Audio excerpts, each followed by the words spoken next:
امام حسن کے پاس ایک شخص آیا، حضرت امیر معاویہ بیٹھے تھے، تو اس نے امام حسن سے آ کے کہا کہ حضور اولاد نہیں ہے، کوئی دعا کر دے۔ حضرت امام حسن سے آ کے وظیفہ پوچھا، اس شخص نے کہا حضور اولاد کوئی نہیں تو وظیفہ بتائے، تو آپ نے فرمایا استغفار پڑھا کر۔ اس نے کہا ٹھیک ہے، تو حضور پھر میں دوبارہ کب آؤں؟ تو امام حسن کہنے لگے بے اولاد ہے نا تو، استغفار کا وظیفہ بتایا نا؟ کہا ہاں۔ فرمانے لگے اب اس وقت آنا جب اللہ تجھے 10 بیٹے عطا کرے۔ کتنے؟ 2 4 نہیں، 10 ہی کہہ دیے۔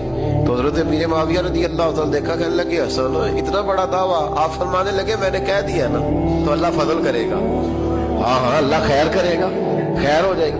وہ شخص کئی سالوں کے بعد آیا، کئی سالوں کے بعد، تو حضرت امیر معاویہ کو بھی ساتھ لایا، کہنے لگا حضور اللہ کے فضل سے اللہ نے 10 بیٹے عطا فرمائے، پورے 10 ہی اللہ نے دیے۔